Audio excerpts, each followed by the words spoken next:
Hello everyone, we are the Whispers, and today we have a story to tell you of my first run in Nearly Dead, Live and Let Die. If you've been around a bit, you'll remember lately I started getting keys from devs through a service called Keymailer, and this is one of those. So before we go any further, yes, I did in fact receive this game for free. However, I am not being paid to make this video, or to say or do, well, anything. I don't even have to make this video technically. Anyways, let's get started. Alright, so we have a few different options to start with. Okay, we got great value John Wick, average Seattle citizen, and a medieval knight? Sure, I guess. It seems like I can buy more, but I don't have any of the currency yet, though I am interested in this character, Margaret. Seems to have some neat abilities. And of course, the furries. Anyways, I think I'm gonna go with the knight. He seems to have a tank melee focused playstyle, so I'll pick up some skills that seem to go well with that.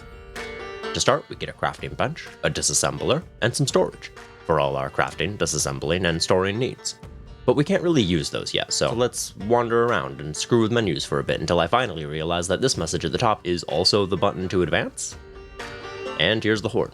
Certainly nothing special at first, but this is already much better than those shitty TikTok mobile game ads, so that's something. After completing this night, I get some upgrade points in a random selection of options, some of which take multiple points and therefore a few rounds of investment. For now, I'm going to snag Critical Policy, which in short, guarantees a crit every third swing. This is when I discovered the exploration. On top of the raids, you also get to explore new zones. You get a few options, including this one that progresses you. During my first exploration, I found a hunting rifle, a chainsaw, cheese, and chocolate. Chocolate! Before heading home to prepare for the next raid. And that's when it started to set in. There really isn't a lot of prep to do. Like, ever. I killed another wave, explored again, found new gear, and after a few skills, my build really came online. By a couple more nights, exploring felt a bit pointless, but I did it anyways. It wound up being good that I did. Eventually I was strong enough to get a halberd, which is pretty great, but I was already powerful enough without it, and this is where I encountered my issue with the game. It didn't feel like a challenge. Now this is on normal mode, with what seems to be a strong starting character and pretty good luck and decision making with what skills I got and chose to keep, so I kept playing out this run until I randomly won? Oh, okay, I didn't realize how close or far I was from the end, or that this was the final boss. Anyways, now I have some of these points to spend, and this is where the game really seems to open up. You use the first run as a tutorial of sorts, I guess, and for someone like me who plays a lot of much harder games, yeah, I suppose it's not a surprise that I breezed through it the first try. So let's give the game a little slack and check out what we can... Whoa. Okay, there's the good stuff. Another issue I had was the lack of variety in what I found while exploring, but again, now that we have these points, this is where things open up.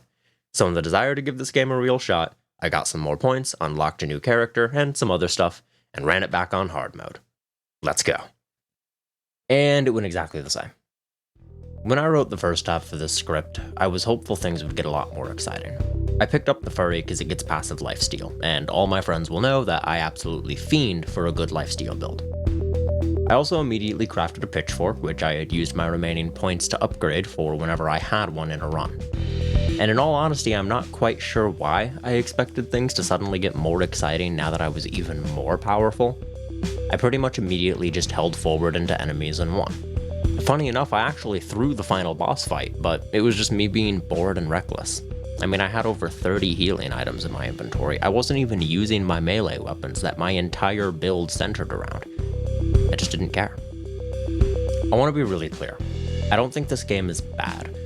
But no amount of replayability on account of characters to unlock, upgrades to weapons that you can have permanently, or difficulty modifiers will make a game more enjoyable if you don't enjoy playing the game in the first place. And in the case of Nearly Dead, Live and Let Die, I just didn't. If this kind of game is your thing, give it a shot. It's $7 on Steam, and I imagine playing it with buddies would make the power trips you can go on a lot more exciting. But if it doesn't look like it would be a lot of fun to you, then don't worry about missing out on the next biggest gaming craze. It isn't here. Ultimately, this game isn't horrible. It's not even bad. But it's also not anything amazing, and debatably not even good. It is one of the games of all time. It is astonishingly okay, at least in my opinion. Anyways, we do all kinds of stuff around here. So if you enjoyed any of this, take a quick glance at the rest of the channel, have a wonderful rest of your day or night, and I hope to see you all again very soon.